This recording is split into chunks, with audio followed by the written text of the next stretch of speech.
What's going on, guys? Thanks for tuning into the Local Crown podcast, where we're going to teach you how to wage war on your competition and earn your local crown, also known as the top spot on Google.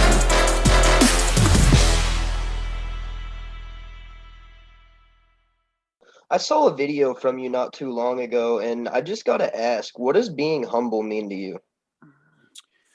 You know, for me, it's allowing other people to shine.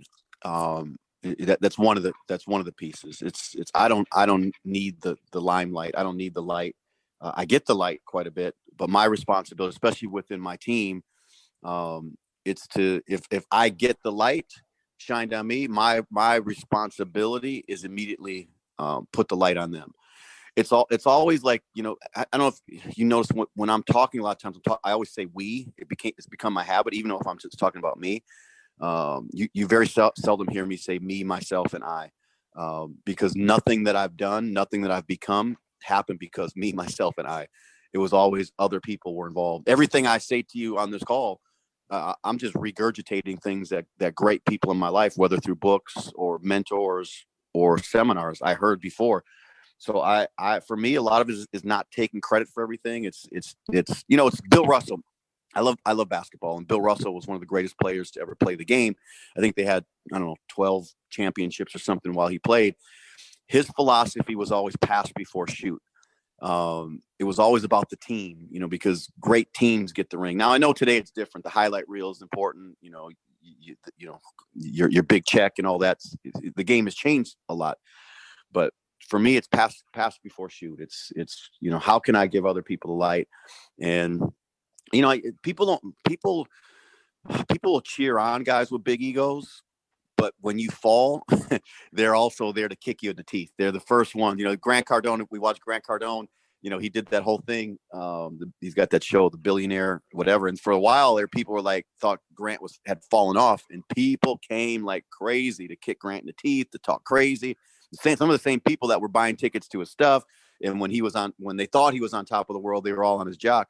And as soon as they saw a crack, or they thought they saw a crack, which was he fabricated that crack, they were there like crazy throwing rocks at him. So I warned people. I said, look, you can be as egotistical as you want, and they're going to shine up. They're going to show up and clap for you right now, but dare fall slightly. But if you've been humble all along the way, man, people show up and open doors for you and try to figure out how they can help you get back to where you were and provide resources and things like that. So there's a couple things to think about. There's a great book called I forget the name. Ego is the Enemy. And I live by that. Matter of fact, I have that tattooed on my hand, on my writing hand. So whenever I'm signing contracts or anything, I see it. Ego is the enemy. It reminds me to stay humble. And my mentor, the last thing I say, I had a mentor who used to say, when you forget where you came from, you're on your way back. And I remember one month, it was like I made like $14,000 for a month, which for me was a lot of money at the time. And you couldn't talk to me, man. There's a song that goes like, wait till I get my money right. You can't talk to me, or something like that. And that was me, man. I was just an arrogant idiot. And I thought that I was something special. And my mentor said, I'm not talking to you until you get your shit together, until you get off your high horse. And he said, call me back when you humble yourself, because you're going to lose everything you got, and you don't have much, even though you think you do. Anyway, so I had good mentors that came in and would slap me around and put me back in my place. Because there's always someone bigger, faster, smarter, sharper, richer.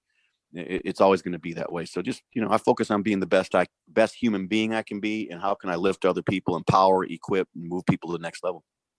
Long answer, but you hit on a very a topic that's very dear to me, because I see a lot of people that are just walking all over people, talking shit to people. They talk bad to janitors, they talk like shit to waiters, they treat people like garbage unless those people can do something for them. And that stuff does not sit well with me.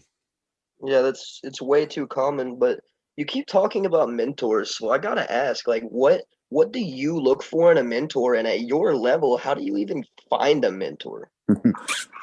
Man, mentors have been everything for me. Like I said, one of my early mentors was in the drug rehabilitation.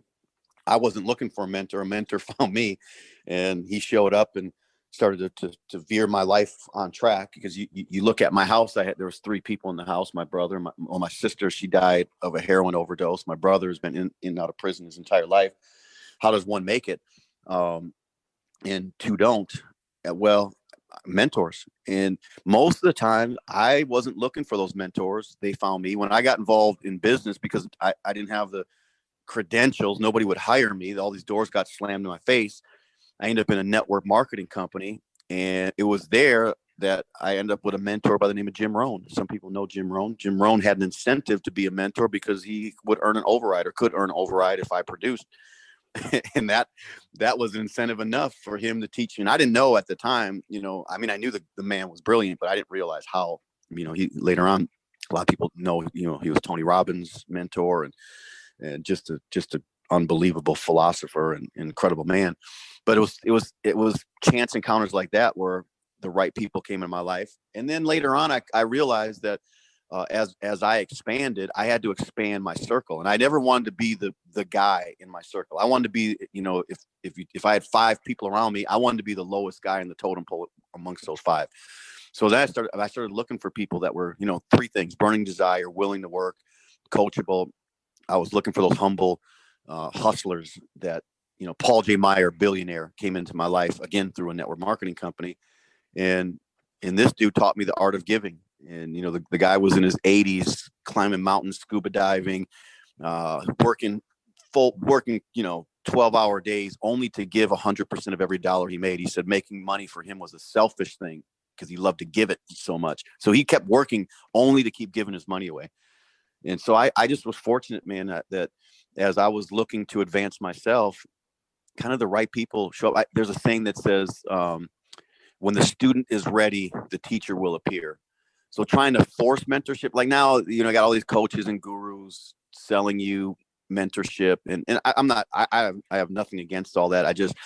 I tell people buyer beware, because what is I guess there's incentive, cash wise, but make sure these people have track records, make sure they have integrity, make sure they have character, make sure that the reason for doing it is right. Otherwise you're going to walk away, with debt and disappointment. Absolutely, man. So what questions do you ask, and are there ways that you see through some of the fake gurus that are out there? Because it seems to be way, way, way too common right now. Dude, it is hard, man. I'm glad I'm not out looking for, actually looking for something. What I tell people is figure out where you want to play. If you want to be in business, we'll figure out in that category who you respect, who you think is the best in that area, and then see what you can do to get proximity. Doesn't mean you need access. Maybe they wrote a book, maybe they had an audio program, maybe there's stuff on YouTube that you can access first. That's how some of my mentors came to be. Like Les Brown, I ended up writing a book with him, but he was my mentor through audios. I was listening to his stuff on audio, and through little chance encounters, I eventually met the man. And, Mark Victor Hansen, I think today he's the largest selling author in the world, second only to the Bible. He became a friend of mine who was someone I listened to through his teachings.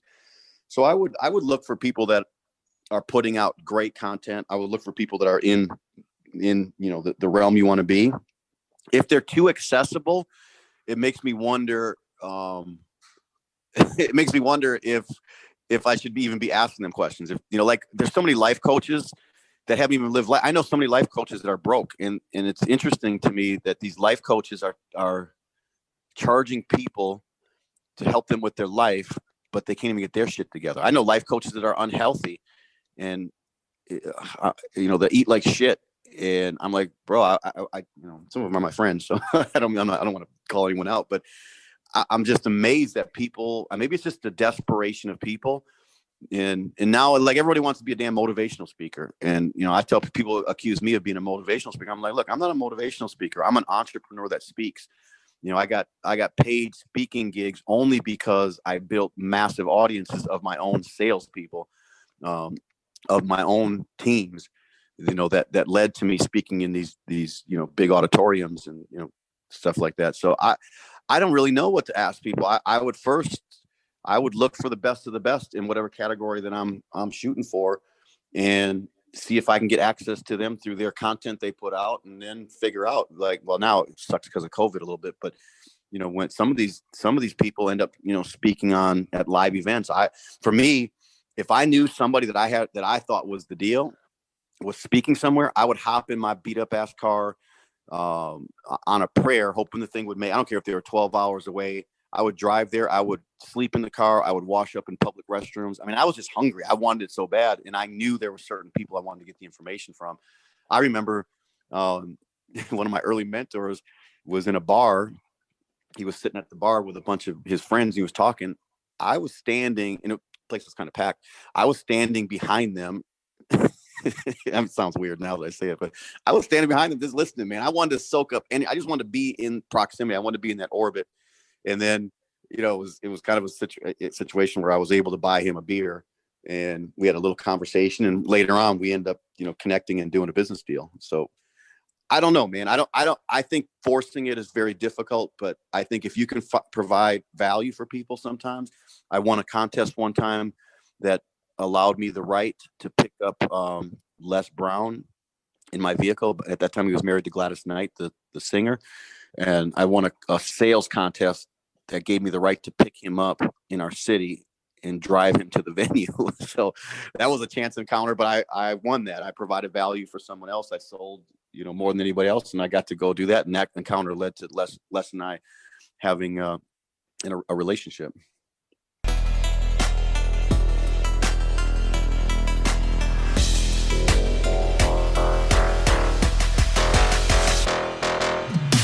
Thanks so much for tuning in. I hope you learned something. If you have questions, email us at info@thelocalcrown.com. And if you want to get featured in our publication, Inside the Empire, alongside John Lee Dumas, the entrepreneur on fire, Jayson Waller, the CEO of Power Home Solar, Sharon Lechter, Dan Caldwell, the man that started Tap Out, and the limitless man himself, Kwik, for free, then head over to thelocalcrown.com/become a contributor.